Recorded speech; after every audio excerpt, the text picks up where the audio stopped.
I speak to you today with feelings of profound sorrow. Throughout her life, Her Majesty the Queen, my beloved mother, was an inspiration, an example to me and to all my family. And we owe her the most heartfelt debt any family could owe to their mother, for her love, affection, guidance, understanding, and example. Queen Elizabeth was a life well lived, a promise with destiny kept, and she is mourned most deeply in her passing.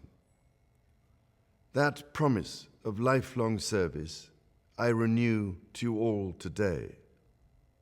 Alongside the personal grief that all my family are feeling, we also share with so many of you in the United Kingdom, in all the countries where the Queen was head of state, in the Commonwealth and across the world, a deep sense of gratitude for the more than 70 years in which my mother, as Queen, served the people of so many nations.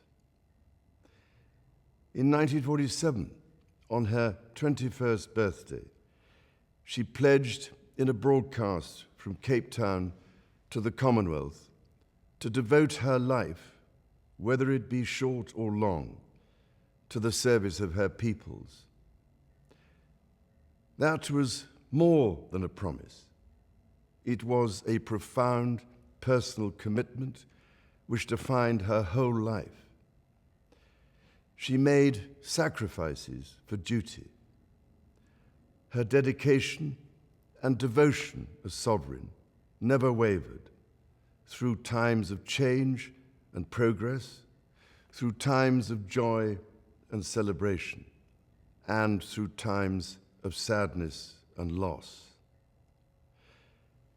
In her life of service, we saw that abiding love of tradition, together with that fearless embrace of progress, which makes us great as nations.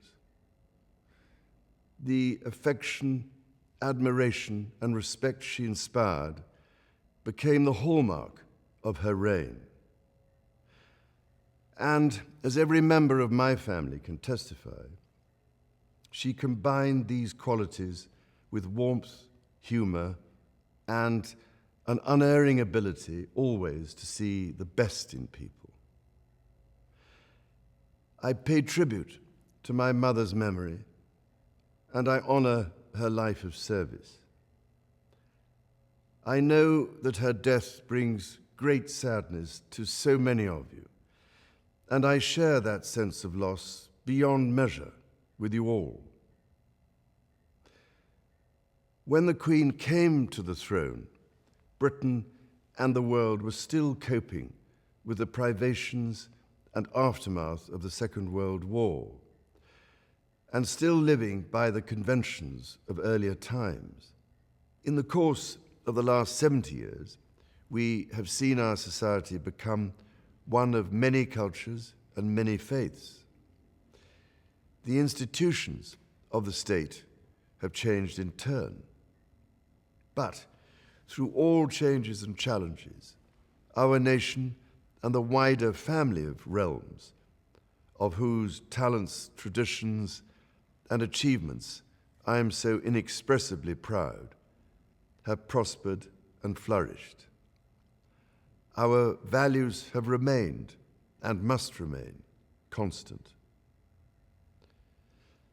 The role and the duties of monarchy also remain, as does the sovereign's particular relationship and responsibility towards the Church of England, the church in which my own faith is so deeply rooted.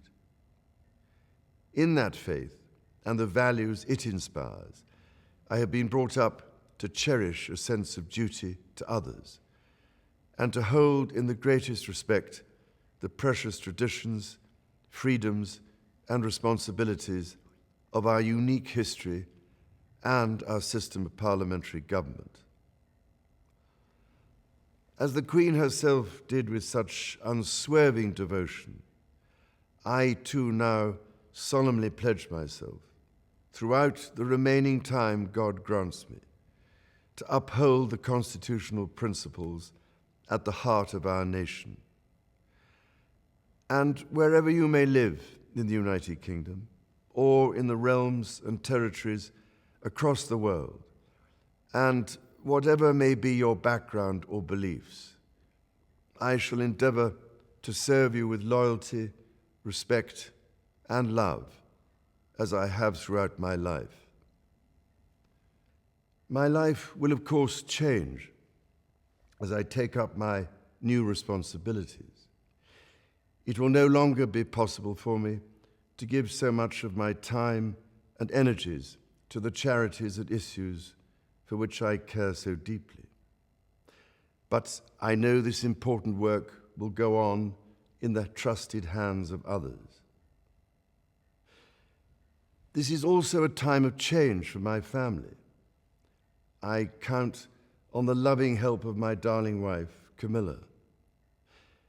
In recognition of her own loyal public service since our marriage 17 years ago, she becomes my Queen Consort.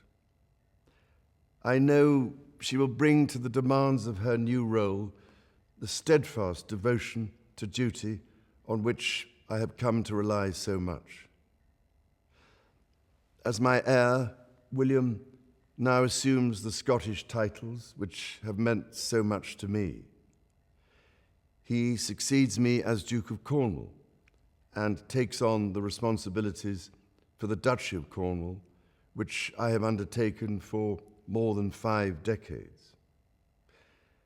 Today, I am proud to create him Prince of Wales, Tywysog Cymru, the country whose title I've been so greatly privileged to bear during so much of my life and duty.